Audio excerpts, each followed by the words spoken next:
We played some real bangers this year. Let's talk about the top 5.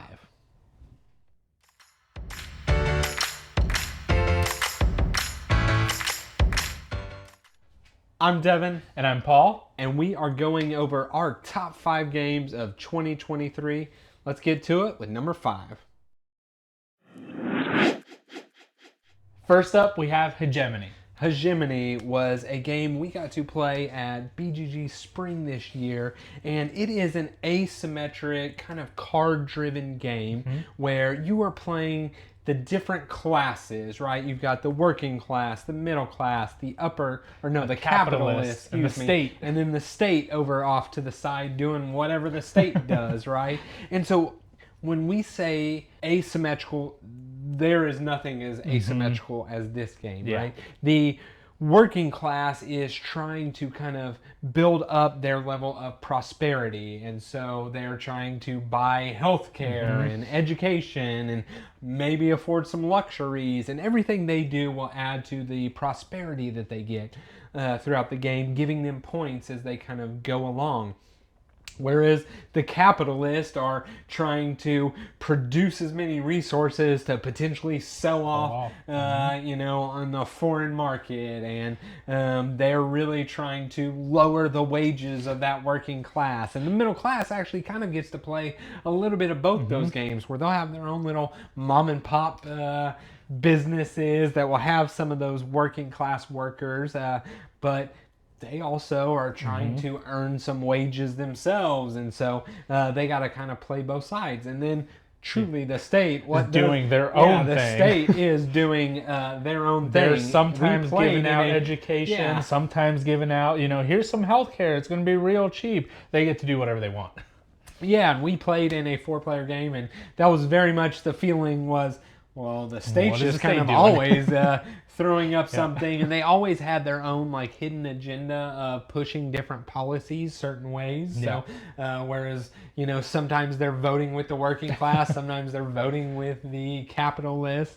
Yeah, the part that I really enjoyed about this game was the voting at the end of the round, right? So you had the laws, I think, that were being passed, or it was something that we were trying to pass. You would propose, one of your actions could be to propose essentially a law change of some way. And you wanted them in specific places, so you were trying to get it to pass, so you were kind of, I think it was the state was like lobbying to try to like, no, let's do this and let's do that. I don't know, that part was super interactive. There was a lot of player interaction in there. That was a lot of fun. And then just all of the actions that you did really felt like you were playing that class, right? I was the working class, and everything that I did, like Devin said, it felt like I was trying to build for my education, trying to get work, and my job is 100% dependent on the capitalist and the middle class, right? They could fill those positions in, and then I'm kind of gone until I played my cards that I could grow my own food, or I could do my own thing and kind of support myself. So just everything about it just felt super thematic, and it played really well. I really enjoyed it. So that was number 5. Let's get to number 4. So number 4 for us just barely made it onto this list. We actually didn't get to play this game until December, and that is Zhanguo, the First Empire. Zhanguo is a crunchy, heavy planning game. You only have 6 different actions, and they're all such minimal actions in there, right? You are essentially the new emperor of China, and you are trying to unify the lands, and there's 5 different regions, and so you're trying to build up currency, literacy, and law, right? And so you will be placing out different kind of, I don't know if they're workers or scholars or whatnot. You will be getting manual kind of labor. You will be building palaces, building walls for victory points, putting out governors to kind of rule the area. Yeah, have order in the area and kind of lower the disdain or dissatisfaction, unrest. That's right. there's so much to it, and all of this in 30 turns. You're going to play 5 rounds, 6 cards, another card-driven game, very much like Hegemony. But there's a very cool mechanic with it. So on your turn, you're either going to tuck a card, which will make future actions more powerful, or you're going to play the card and do one of 6 actions. And that could be kind of recruiting the little specialist. It could be getting the workers. It could be moving along a shipping track, which lets you, you're searching for like an elixir, right? Yep. And so your alchemist can tuck special cards. It can be putting out the governor, putting out the palace, putting out the walls. And as you're playing the game, you're tucking more and more cards, which are giving you unifications, which are end of the round bonuses. But they're also going to make, when you get that worker action, you get to trigger all of your worker stuff. And so it just becomes this crunchy ordering, and I need to do this before that, and I need to do this, and then this, and then this, and then I'll really reap the benefits of this. Or you're all playing that with a very neat number mechanic of higher, lower off the last card played. And so there's just so much kind of goodness wrapped into this game that the more playthroughs we get of it, the more we're really enjoying it. Yeah, like Devin said, this one just barely made it onto our list. And honestly, it's because we got it played more than once in 2023, right? If we would have just gone off that initial playthrough, it would not have made it, right? It's so crunchy. It's so much planning. It's literally a head down. Let me look at my cards. Let me figure out what I'm going to do. Am I going to tuck this green card first, or am I going to ship first? If I ship first, that's going to trigger this and this. Oh, but then I can't do this with my governor. There is so much going on with it that it's literally, it's let me sit here for 5 minutes. Let me figure out what I'm doing. Okay, let's go on with the round. And like you said, there's 6 actions, maybe 7 with the tucking. And reading the rules, watching playthroughs, you know, going into it, I was like, oh, this is easy. This is fine. This is an easy game. I have never felt as lost as I have that first playthrough. All right, I was like, I don't know what I'm doing. There is so much that I can do in these 6 actions. But like you said, the more you play it, the more comfortable you become, the more you understand what actions are going to trigger what. And it's a great game. It's a fun game to play, and I'm glad it's on our list. One of the many reasons to play your games more than once, yes. Right? Like Paul said, we both walked away from our first impressions. That was okay. Yeah.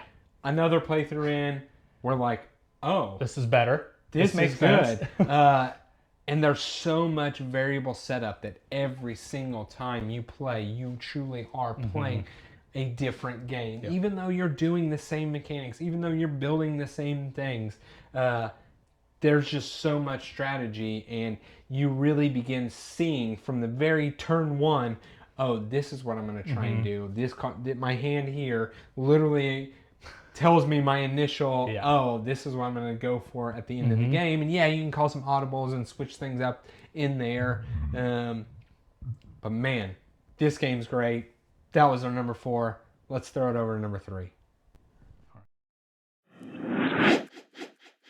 Our number 3 game, that is Scholars of the South Tigris. You know we had to have a Garfield game on this list, and this one does not disappoint. This is almost kind of another, like the others, card-driven game. Yeah, we've had a lot of those. Yeah, where you are going to have a deck of cards, but ultimately you are trying to translate different scrolls to Arabic, right? They can have Sanskrit, Persian, Chinese. There's several different languages, and there's kind of this flowing pattern. So you'll have translators out there that you will have to use to translate.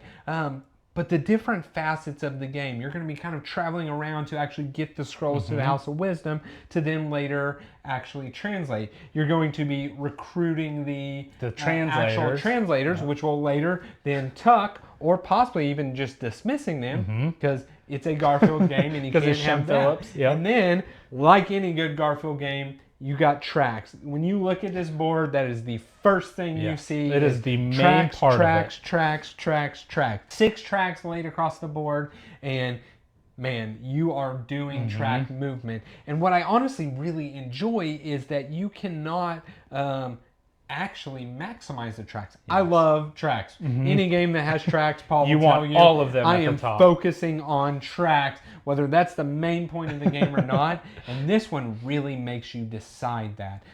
Everything about this game is just done so well. The theme really does kind of make sense. Not a theme I know really anything about, but it makes sense that I have to have translators. I have to carry these scrolls into the House of Wisdom where they get translated, and then I use those translators to translate. I cannot say enough good about this And game. I think the coolest part about it is they did something that nobody I've seen do, and that's the actual dice mechanic, right? Like that's the I have this red die and I have this blue one and it's going to make a purple one. Now I can translate the purple scroll that's there, right? They made the dice also to where you can increase the strength of your action. You know, if you have an 8 or higher of a certain color on the tracks, you can go up on that without paying a coin. So the way that they used this really abstract object in dice, they really made it work for the theme, right? They made those like, oh, this is the actual translator that I'm going to do, or this is the actual movement that I'm going to do. And it's just a really clever way to use something so abstract like dice. They did a great job with it. Yeah, the dice, we'll call it manipulation side of it. They really mitigate the luck and just have ways of using your dice with the different colors, with the way you can increase the numbers in such a clever way. I just enjoy how deliberate you have to be to score points in this game. You can play a 2-hour playthrough of this game doing a whole lot of things and score 30 very points. little points. You really have to be deliberate about what am I doing, how am I going to do it, what points are it going to get me, and really maximize the different combinations to get points. Yeah, because you can really translate a whole bunch of different scrolls, but none of them work with what you've actually been doing, and you're going to score 1 or 2 points from each one, where you could have translated 2 of them and gotten, 6 points from that, right? So, like you said, you really do have to plan out what you're doing, and also when you're resting, having to plan out that entire bottom row, or on your player board, right? That entire rest action. It's just another one that you have to really think about what you're going to be doing during the play, because you're not going to be calling a lot of audibles in that game. Yeah, so that was number 3. Let's get over to number 2. And number 2, we have Barcelona. Should come as no surprise to see Board and Dice, another publisher that we love. And this game, I thought, really knocked it out of the park. This is Point Salad, the Euro game. Everything you do in this game scores points upon points upon points, and you are just going to be skyrocketing points. Whereas we just talked about Scholars, where you're going to score 30 or 40 points. This you're going to score 300 or 400 points. This game is just, it is a lot of fun, but still a very crunchy Euro. Another game with classes. You have your lower, middle, and upper class, and so you have these citizen tiles. You place them out on the board, and depending on where you placed them, the actions are actually listed out on the side of the board, and so it corresponds to 2 or 3 different actions. You then do those actions in any order, and it just becomes this kind of combo-y action ordering fiesta of points that all these different actions do wildly different things. They can build roads. You can travel the roads dropping off passengers. You can build out little cobblestone streets, which let you hold more resources. You can build public buildings that just grant you some straight up victory points. Extra actions. You can build little intersection spots that give you a little bonus when you go on there. There's just so many different paths laid out in this game. And with the different setups each time, there's so much fun into that. Yeah, and what I really, really enjoy about this game is you get to decide what you're going to be scoring at the end of it, right? So you have the Modernisma tiles, and those are the ones that actually tell you you're going to score for how many streets you have connected, or for how many public buildings you have, or for how many extra resources you have at the end of the game.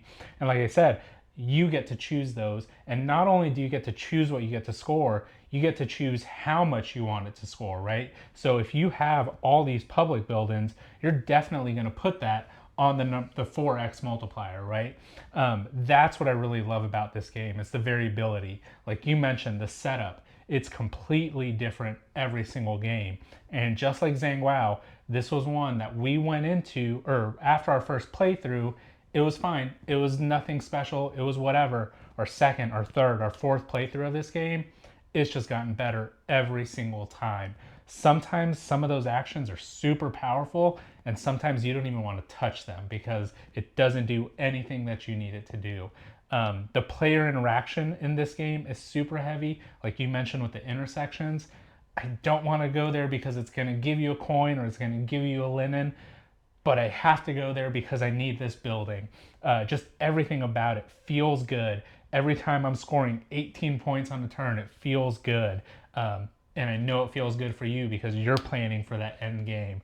I think honestly, this is probably the perfect game for both of our play styles in one. Yeah, I'm going to say it again. Play your games more than once. Our initial impression on this one, we played it. We're probably going to sell that. We did not. Yeah. We did not think much. Played it again.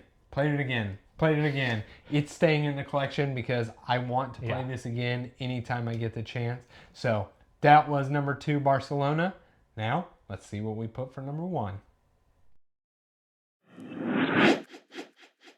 All right, on to our number 1 game of 2023. This one should come as no surprise to anybody. This is Legacy of You by Garfield Games. Yeah, so we couldn't just put one, Garfield Games, had to put 2, and this one is a great one. This is the solo-only campaign game. Resettable campaign game, Legacy of You, where you were playing, I think it was You the Great, and you are trying to build canals to stop the flooding of the city. Stop flooding, and it is just a tight Euro solo game done right.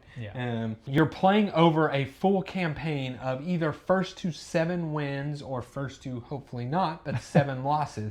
And every time you win, the game will become harder. Every time you lose, the game will give you some sort of benefit to hopefully make it easier. But you just have these cards that are your townsfolk deck that are very multiple use, right?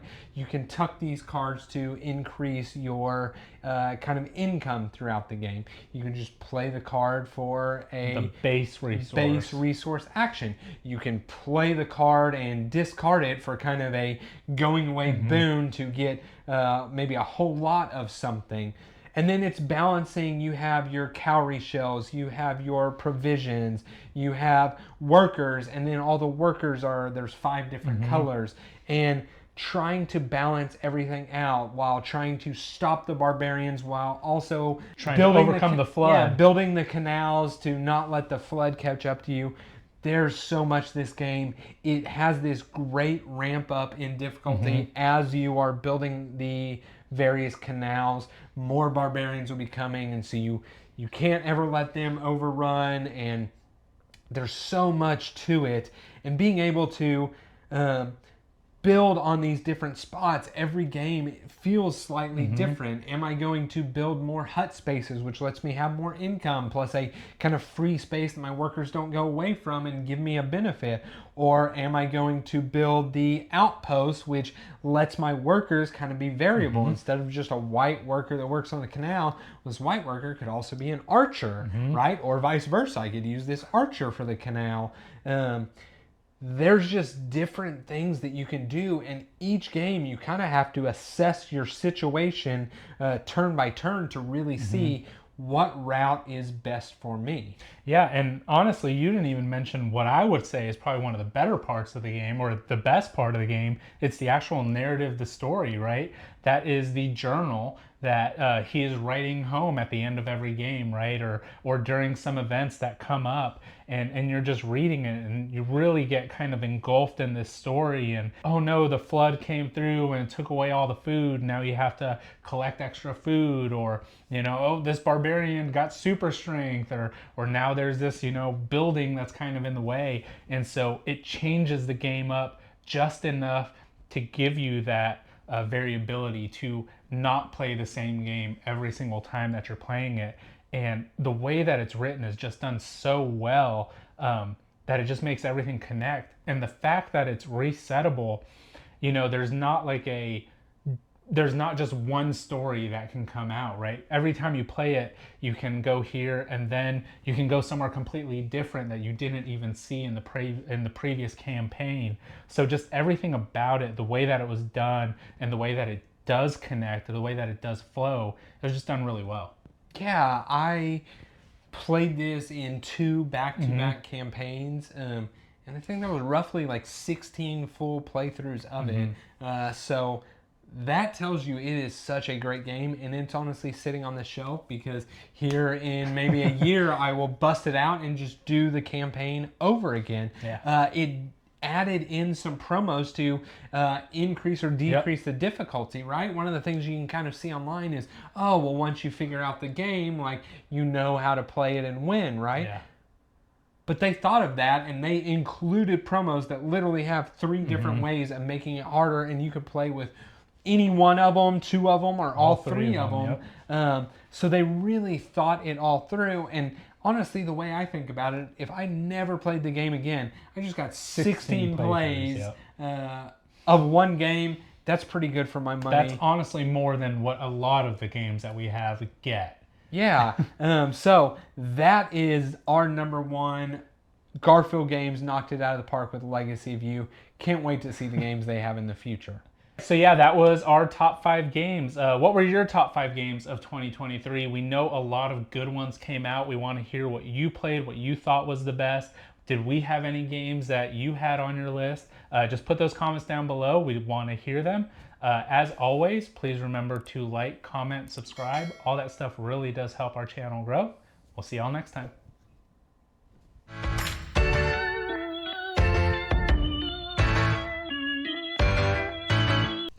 I'm Devin. And I'm Paul. I'm Devin. Okay.